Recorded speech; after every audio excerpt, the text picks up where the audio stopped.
তো হেল্ল' নমস্কাৰ কমৰক চুদম কোলম্বাৰ লগতে কাৰ্ডুম কি খবৰ মোৰ খবৰ ভালেই আপোনালোকৰ নিশ্চয় খবৰ ভালেই আছে ভিডিঅ' আৰম্ভ কৰাৰ আগতে আজি এটা কথা ক'ব বিচাৰিছোঁ মই এইটো আপোনালোকে হয়তো বেকগ্ৰাউণ্ডত মোৰ দেখিছে এইটো হৈছে এখন ফিল্ড হয় পথাৰ নহয় হয়তো বহুতেই ভাবিছে এইটো পথাৰ হয় বুলি তো ইয়াত কিছুমান কাম চলি আছে আগৰ পৰা চলি আছে মানে কেতিয়া সমাপ্ত হ'ব নাজানো আমি ইয়াতে প্ৰেক্টিছ কৰোঁ ইয়াতে আমি ক্ৰিকেট ফুটবল খেলিছিলোঁ কিন্তু ফিল্ডখন বনাই আছে কেতিয়া শেষ হ'ব নাজানো প্ৰায় 9 লাখ টকামান পইচা আহিছিলে বনাব বুলি কিন্তু বৰ্তমানলৈকে একো ফিল্ডটো নক্সা নাই আজিও আকৌ তেওঁলোকে ট্ৰেক্টৰ মাৰিয়ে আছে বনাই আছে এনেকুৱা কাম চলিছে আমি ইয়াতে প্ৰেক্টিছ কৰোঁ কিন্তু এতিয়া হয়তো আকৌ ফিল্ডখন বন্ধ হ'ব কি ক'ম আৰু তো ফিল্ডৰ বিষয়ে ক'ব অহা নাই তো খবৰ আহিছোঁ এটা আপডেটটো হৈছে SLPRB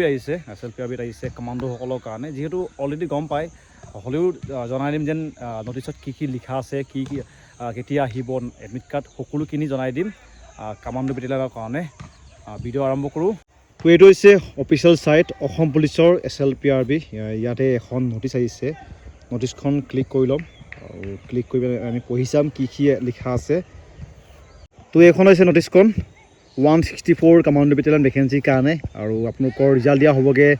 27 তাৰিখ 3 মাহ 2025 লগতে আপোনালোকৰ পৰীক্ষাটো হ'বগৈ মানে আপোনালোকৰ চাইকোমেট্ৰিক টেষ্টটো হ'বগৈ 7 তাৰিখ 4 মাহ 2025 লগতে ইয়াৰ আগতে আপোনালোকে এখন এডমিট কাৰ্ড ডাউনলোড কৰিব লাগিব এই পৰীক্ষাটোৰ কাৰণে আপোনালোকৰ তাৰিখটো তেওঁলোকে সলনি কৰি দিলেগৈ আগতে 1 তাৰিখ বুলি কোৱা আছিলে কিন্তু বৰ্তমান তেওঁলোকক কোৱা অনুসৰি 2 তাৰিখ 4 মাহ 2025 আপোনালোকৰ দিনৰ 11 বজাত আপোনালোকৰ এডমিট কাৰ্ড ডাউন হ'ব আৰু যিমানখিনি Assam police commando battalion selection হ'ব সকলোকে অল দ্য বেষ্ট ভালকৈ দিবা তোমালোকৰ পৰীক্ষাটো ভাল হ'ব লাগে পৰীক্ষা বুলি ক'ম যিহেতু তাত নাম্বাৰো থাকেগৈ চাইকোমেট্ৰিক টেষ্টত বাকী আপোনালোকৰ দেখিব SLPRB বুলি মাৰিলে আপোনালোকৰ যিমানখিনি ৰিজাল্ট দিবলগীয়া আছে সকলোখিনি আপোনালোকে ৰিজাল্টসমূহ পাবগৈ বাকী ধন্যবাদ ইমান বাকী এখন হৈছে আমাৰ দিচাংমুখৰ ফিল্ডখনৰ অৱস্থা বৰ্তমান কণ্ডিশ্যন আছে যদি কোনোবাই ডাঙৰ বিষয়ে চাই আছে নিশ্চয় এবাৰ আহি মেলি চেক আউট কৰিবগৈ মানে কি কাম চলি আছে ফিল্ডখন বনাই আছে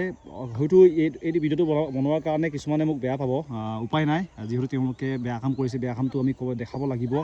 আগৰ পৰা এই ফিল্ডখন বনাই আছে আমি ইয়াতে প্ৰেক্টিছ কৰোঁ হয়তো এতিয়া এইটো কাম চলাৰ কাৰণে আকৌ ফিল্ডখন বন্ধ হ'বগৈ আৰু কণ্ডিশ্যন আপোনালোকে চাই ল'ব একদম পথাৰৰ নিচিনা হৈ আছে